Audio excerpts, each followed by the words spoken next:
नमस्कार आदाब दोस्तों, मैं साइमुल हसन। आप देख रहे हैं 24 न्यूज एचडी चैनल। इस समय हम खड़े हुए हैं जनपद मैनपुरी के करहल नगरी में, जिसमें नसरिया जी मंदिर में जो कार्यक्रम चल रहा है, मेडिटेशन गुरु पी हसन सागर जी महाराज द्वारा 45 दिवसीय प्रवचन चल रहे हैं। सुबह और शाम को रोज़ाना उनके प्रवचन होते हैं। साथ साथ 12 तारीख को परोपकार दिवस, जिसको जैन समाज के लोग मना रहे हैं, जिसमें गुरुजी का जन्म दिवस है। इसमें 12 प्रकार के कार्यक्रम होंगे। इन कार्यक्रमों को जानकारी स्वयं मेडिटेशन गुरु पी हसन सागर जी महाराज ने दी है। आइए सुनते हैं पी हसन सागर जी महाराज ने क्या कहा। सबसे पहले सभी को मेरा बहुत बहुत आशीर्वाद। सारे प्रिंट मीडिया और इलेक्ट्रॉनिक मीडिया जो हमारा इस अति समय पावन वर्षा योग में विशेष सहयोग में मीडिया का मिल रहा है, चाहे हमारे प्रवचनों का हो, चाहे हमारे वचनों का हो, जो लाखों लोगों तक प्रिंट और इलेक्ट्रॉनिक मीडिया के माध्यम से लोग पहुंचा रहे हैं। आप सभी को मालूम है कि जैन संत बारिश के 4 माह में जुलाई से लेकर के दीपावली तक एक ही स्थान पर रुकते हैं और एक ही स्थान पर रुक करके एक एरिया ले लेते हैं कि हम 20 किलोमीटर 25 किलोमीटर में रहेंगे। बाकी सभी एरियो का उनका त्याग हो जाता है। समाज आग्रह करती है 4 महीने रुकने के लिए, तो वहाँ रुक करके 4 महीने खूब उपास, साधना, त्याग, तपस्या, विधान, पूजा पाठ, पब्लिक को जितना लाभ हो सके और साधु को जितना अपनी साधना में अनुकूलता दिखे वो काम वो वहाँ करता है। अभी हम लोग यहाँ पर रह करके लगभग 100 उपवास की साधना कर रहे हैं। हम लोग का उपवास जो होता है वो 24 घंटे निर्जल व्रत होता है, पानी के बूंद भी नहीं पीते।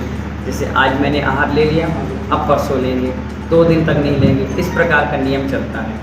और जैन मुनि आप सबको मालूम है केस रोज करते हैं हर 4 महीने में। जैसा कि आप 9 तारीख को सुबह 7 बजे यहाँ देखेंगे, अभी जो बाल आपको दिख रहे हैं ये एक एक करके 2-2 करके 4-4 करके हम घास फूस की तरह खींच करके इस पलक करते हैं। उस दिन हमारा व्रत होगा, उपवास होगा और एक ही स्थान पे करते हैं। मांगते हैं नहीं, बोलते किसी से है नहीं, मौन पूर्वक रहते हैं। साधना इस पंचम काल में जैन संत की सबसे कठिन साधना है।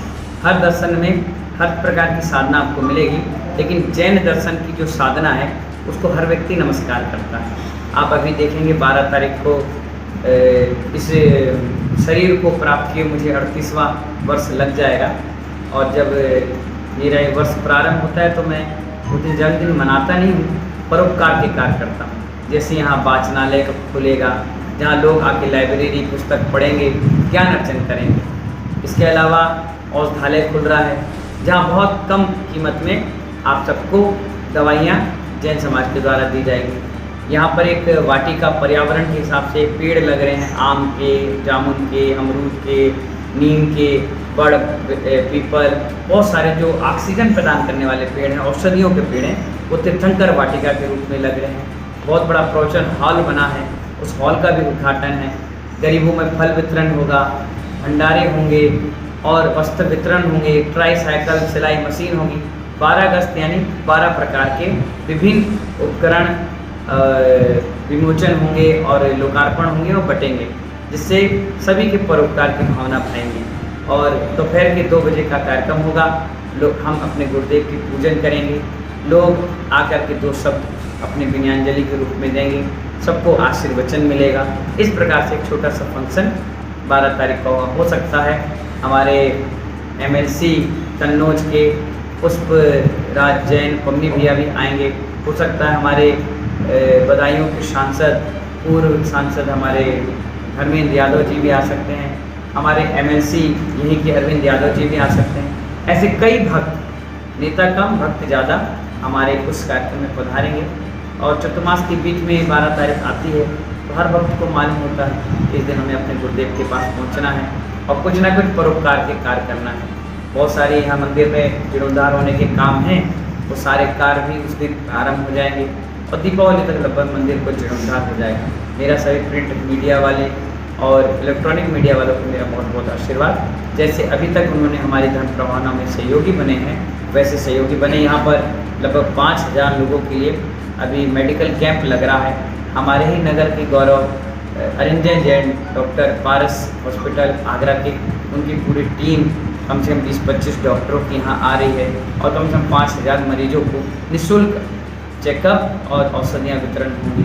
आप सभी लोग आइए, इस कार्यक्रम में सम्मिलित हुए। मेरा बहुत बहुत आप सभी को आशीर्वाद। गुरुदेव, एक और सवाल है, चतुर्मास जब होते हैं, चतुर्मास के दौरान आप कहीं और भी हाँ, ली जाती है कि हमें 25 किलोमीटर के एरिया में रहना है, 10 किलोमीटर एरिया में रहना है, हमें करल छोड़कर नहीं जाना है, तो हमने यहाँ से 30-35 किलोमीटर का एरिया ले लिया है कि इतने एरिया में हम जा सकते हैं। वो भी अपरिहार्य स्थिति में, कहीं कोरोना फैल गया या हमें यहाँ का पानी सूट नहीं हुआ, समाज में किसी प्रकार का विवाद हो गया, या कोई भूकंप त्रासदी, आग लग जाना, या कोई बीमार पड़ गया, या कोई विशेष कार्यक्रम है जो हमारे बगैर हो ही नहीं सकता, तब किसी विशेष पत्ती पर गुरुजी को पत्र लिखते हैं कि गुरुजी ऐसी स्थिति है, क्या करें। वहाँ से आज्ञा आ जाती है, ठीक है आप 5 किलोमीटर चले जाइए, 10 किलोमीटर चले जाइए।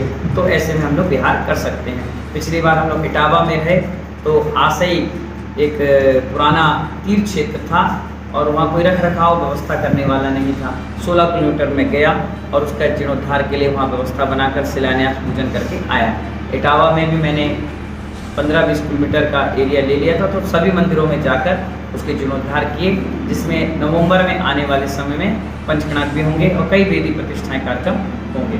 इसलिए साधुओं के लिए जब नियम बनाए जाते हैं तो उसमें भी नियम के साथ संशोधन रख दिया जाता है कि विशेष परिस्थिति में कोई ऐसी स्थिति बन जाए, नहीं हो पा रहा है, व्यवस्था नहीं बन पा रही है, उसके लिए वो छूट का इस्तेमाल कर सकते हैं। सोच रही है कि प्राणी मात्र का कल्याण होना चाहिए। मैं जैन संत कम, जन जन का संत ज़्यादा हूँ, इसीलिए औषधालय, वाचनालय, ये तीर्थंकर वाटिका, ये प्रवचन हॉल, हमने सभी के लिए व्यवस्था बनाई है। और ज़्यादातर तो औषधालय सभी के लिए होता है, उसमें डॉक्टर चाहे मोमडन हो, हिंदू हो, क्रिश्चियन हो, पादरी हो, या गुरु नानक को मानने वाले हो, या कोई भी हो, वो देगा तो दवाई, और देगा उन्हीं को दवाई जो आएगा मरीज। अब हिंदू भी आ सकता है, मुसलमान भी आ सकता है, कोई भी आए। एक छोटी सी पर्ची बना दी गई, उसकी मेंटेनेंस के वो पर्ची अपनी ले ले और उस पर्ची में जो उसका शुल्क है वो पटाए और आराम से निःशुल्क दवाइयाँ ले जाएँ। और जगह जगह पे समय समय पर और व्यवस्थाएं अपन यहाँ पर बनाते चले जाएंगे और आपको भी खबर करते चलेंगे। मेरा बहुत बहुत आप सबको आशीर्वाद। वो मुन प्रसन्न सागर की जन्म जयंती मनाई जाएगी, उसके अंतर्गत क्या नाम है, एक यहाँ पे औषधालय खुल रहा है और वाचनालय का भी उद्घाटन उसी दिन होना है और पीछे मंच का उद्घाटन भी उसी दिन होगा, जो कि निःशुल्क सभी लोगों को, किसी भी समाज का हो, औषधालय में निःशुल्क दवाई वगैरह दी जाएगी। डॉक्टर अरिंजय जैन पारस हॉस्पिटल की पूरी टीम यहाँ पे उस दिन सेवा देगी। जिस किसी भी मरीज को कोई भी दिक्कत हो, उसकी सभी प्रकार की चिकित्सा यहाँ पे की जाएगी और आगामी उन्हें रेफर कर दिया जाएगा जैसे जैसे उनकी बीमारी है। 12 अगस्त को मुनि बिशन सागर महाराज जी का जन्म दिवस है। इसे हम परोपकार दिवस के रूप में मनाने जा रहे हैं। इसमें कि बाहर से बहुत सारे डॉक्टर्स आ रहे हैं, जिसमें कि फ्री मेडिकल चेकअप और टेस्टिंग भी होंगी, जैसे कि doctor Arinjay Jain, doctor Ramit Rapaliya, doctor Surendra Yadav, doctor Nidhi, doctor Sarik Akhtar, doctor Rajit Kapoor, doctor Shubham Singal, doctor Kairavi Bhardwaj, काफ़ी डॉक्टर्स जो कि न्यूरो के भी हैं, फिजियो के भी हैं, न्यूरोलॉजी के भी हैं, और सभी लोग बाहर से आएँ और फ्री निःशुल्क यहाँ पर परामर्श करें और टेस्टिंग करा करके अपना स्वास्थ्य ठीक करें। अब हमें बताया गया है कि मुनि श्री बिशन सागर जी महाराज जी यहाँ कन्यासिया जी में विराजमान हैं, तो उनके सानिध्य में यहाँ पर 38वां जीता दिवस उनका मनाया जा रहा है और उसी के उपलक्ष्य में यहाँ तीर्थंकर वाटिका बनाई जा रही है। उसमें गुरु जी के द्वारा 38 पेड़ लगाए जाएंगे। औषधियों के पेड़ हैं, लोगों को लाभ मिलेगा उसका, और उसका लाभ मिलकर पर्यावरण को भी हम पूरा बचाव करेंगे, जैसा कि मुनि का आदेश है।